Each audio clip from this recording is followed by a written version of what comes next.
Happy Friday, Striver. I hope you had an incredible week. I just want to congratulate you. Here you are towards the end of the week, working still on your personal development. It's really incredible that you listen to these daily fires, and I really appreciate it. Sometimes I have a tech hiccup in uploading these daily fires, and something doesn't go right with the audio, and you all let us know about it, and I never get stressed about it. I actually think, wow, what a blessing that people are listening to this, and that we as a community are making self-improvement a true daily ritual. And isn't that what we need to do? Make self-improvement a way of life, and that ultimately means a daily ritual. For us at Growth Day, that means we maybe listen to this daily fire. We do the morning mindset journal in the morning. Maybe at the end of the day, we fill out our daily life scores to see how we did and get a few recommendations to get better. Maybe we start the morning with also filling out the plan, just to capture our to-do list or our checklist, or even set up some reminders for ourselves to fire off throughout the day, to remind us to have a good mindset, to remind us to get something done, to remind us to have perspective. And I just want to thank you. It's a special thing, Sometimes you see this big app and you see this big company, Growth Day, and you see all these coaches, and yet, I have to tell you, it's me here in this empty room right now talking to you every day, and it just means a lot when you guys say something nice about Daily Fire in our reviews or on social media. I just want to thank you. It means a lot to me because, if you were remote at all, working from home, or you've ever been a creator and you're in a room alone recording something, gosh, you hope it has impact. And when you see it even impacts one person, it really means a lot. Especially after this week, it was a really busy one. And to be here on Friday, just talking to you, makes me feel good knowing that maybe this uplifts some spirits out there. This day, I'd like to share a personal development topic with you. And it's one I think we often miss. And that is simply some of the most, the simplest advice. And that is, don't delay happiness. I remember when I was in college, I was a sad guy. I had been through a breakup and I just couldn't get my life back together after it. And I picked up this book, I think it was called Happiness is a Choice by, I think it was Barry Neil Kaufman, if I remember it back. So it was a long time ago. And I hated it. It was one of those covers I thought, happiness is a choice. You don't know the struggles I've been through and how poor my family is being and how we came up from nothing. And then this girl broke my heart. And you ever see a personal growth topic and just get mad immediately at the cover or the title thinking, you don't know my story. Well, we always do that when we are disempowered. When we're empowered and we can believe positive or faithful messages, we look at it in a different way, don't we? But I was in a bad mood, but I remember reading it, and one of the things I really took away from it was that I could shape my own happiness. And I think what I've learned over the years working with so many outstanding clients as a high-performance coach, for 20 years I've worked with people one-on-one every single week. And when you work with people in their real life over a long period of time, you learn a lot about human behavior. And one of the fundamental mistakes I see is that people often delayed their happiness. I'll be happy when got this new job. I'll be happy when child is born. I'll be happy when bills are paid. I'll be happy when I'm 15 pounds lighter. I'll be happy when I achieve that outstanding result. I'll be happy when I cross the finish line. I'll be happy when I finally do one of these Friday finishers that Brendan talks about and I complete all my to-dos by Friday at 5 p.m. Listen, I just hope that we can have an honest conversation and say, the life is awfully short. And we've got to teach ourselves to enjoy these days. And so how can we be happy now? Some simple framework for you here. I call them the 4 Ps. The first P is presence. It's awfully hard to be happy now when we're stuck in the past, when we're angry about the past, ruminating on the negative things that happened in the past, when we're worried about the future, when we're missing the appreciation of what's in front of us right now, even if it's hard, even if it's not what we want. that whatever is in front of us right now are building blocks to a stronger character and greater compassion in our future. Not easy to say that when we're going through tough times, but tends to be true that we also have that choice of experiencing post-traumatic growth just as much as we experience PSTD. That we have sometimes a choice to grow from difficult situations in the moment. Doesn't mean it's easy, but sometimes in the moment is where joy is. In the moment is where you can take, appreciation of your spouse or your partner or the gifts that you have even when you are hurt or dealing with trauma or upset. Doesn't mean that those things aren't real and we shouldn't feel them, experience them, work through them.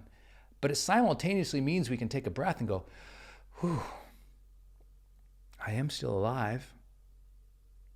And I don't say that lightly. You're talking to somebody here who's been on his deathbed 3 times in his life.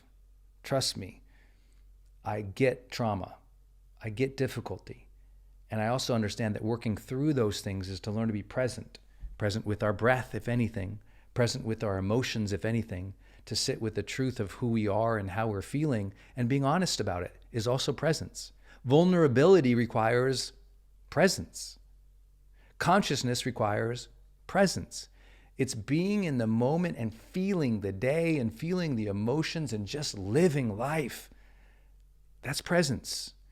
And the less that we actually feel and experience and appreciate life, the more we're miserable. Presence. Maybe you can journal today on how could you be more present in your life?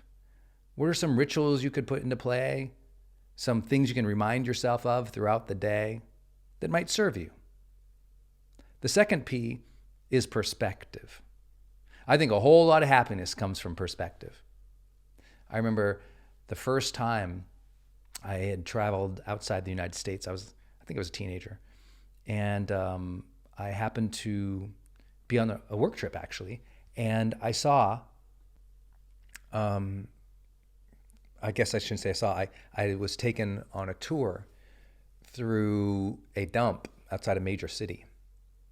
And there were families living there and kids scavenging for any scrap of food or any scrap of items that they could maybe sell or barter in town.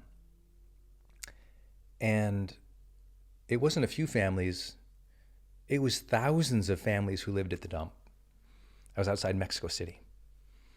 And I couldn't believe it.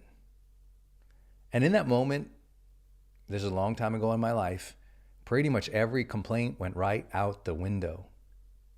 Because once you've experienced other parts of the world, you can learn to take more appreciation in what we have. And I mean that for most places, especially if you're listening to something like that in an app, in a smartphone, man, you got a lot of blessings and tools and opportunities available to you. And perspective sometimes help. I've been with families who are losing a loved one to cancer. And sometimes being able to have a conversation, as someone who also lost my father to that, brings perspective to that journey. I know you've been through hard times before too, and when you talk with somebody who's been through similar issues or challenges or even more challenging moments, you can take heart in the common human story that is struggle. Sometimes perspective also can bring greater happiness because you get around somebody who's got a better attitude than you, or earns more than you, or has led longer than you, or is a better role model than you. And their perspective just makes you want to level up and be the best version of yourself. And you find happiness in that subtle but positive comparison to others to realize, wow, I'm lucky. I have a chance. I can learn. I can grow. Look at this person's story. They came from nothing too. You know, nothing more empowering than witnessing other people in your community rise up, become stronger through their own hard work, their own effort, realizing how far the human spirit can carry somebody who's got a good attitude, ready to get into it, wants to lead and live good values. It's amazing when you watch them get ahead and you realize, wow, maybe I can even be a better version of myself. And we can take happiness in extending ourselves, challenging ourselves, and living into the best version of ourselves. Perspective sometimes really can help lock in happiness.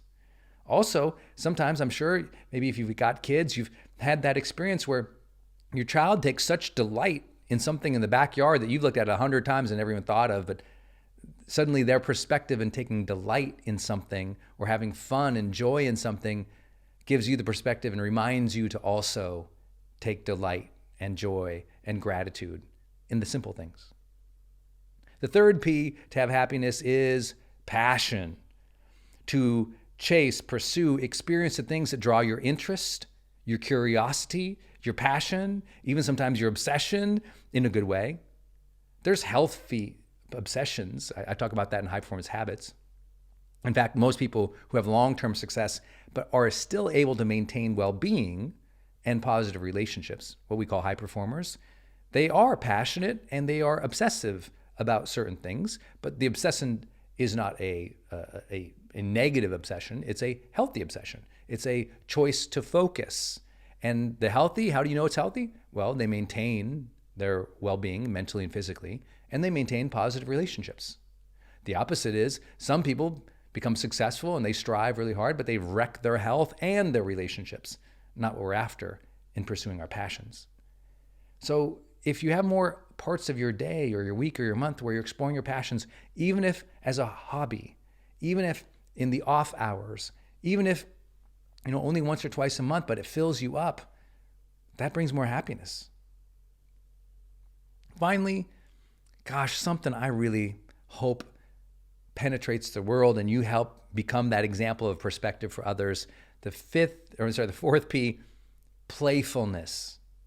Playfulness. Everyone's so serious and so offended these days. They've lost that joyous fun and spontaneity in the moment to play with one another, to tease, to cajole, to have a great time, to tell a joke, to laugh so hard your stomach hurts. When's the last time you had that experience with the negative news and the social media? I mean, it's so easy to get wrapped into this, offensive culture, this angry culture, this cancel culture, this world we live in where so many people take for granted what they have and complain, become bitter, become angry, become divisive. Where are the joyful, spirited, youthful attitudes? Where are those people who make you laugh, who tease around, who you have such a great time with? Whoever they are in your life, do me a favor and do yourself a favor. Keep them close. Call them more often.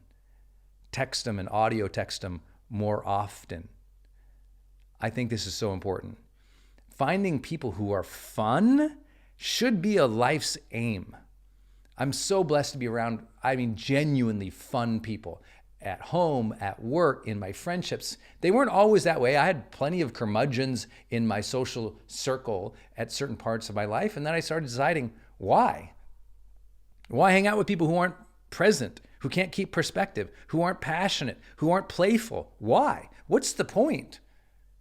I found myself as a people pleaser trying to make them feel good and try to connect with them through empathizing through complaint, which happens a lot today. People connect through complaining about the pandemics or the politics or the weather, or a lot of people, the only way they actually know how to complain or connect with people is to complain, to blame, to get angry, to point fingers. But there are people who know how to connect with joy, with spirited enthusiasm, with a youthful outlook to life, with optimism, with passion. Find those people. And I know today, even though I'm in this little room by myself, I'm speaking to those people. Because those who are attracted to personal development, they want to live a great life. They want to have fun again. They want to be happy again. So maybe go in your journal today, capture some notes from the session, and ask, how could I be a little more happier in the present moment? What rituals could I set up? What reminders could I set up? How could I be part of that new spirit that we all need in our lives? It's just something more playful and joyous and fun and happy. We can do that. We can choose to bring joy to life again, because we all know that every day is a great day to grow.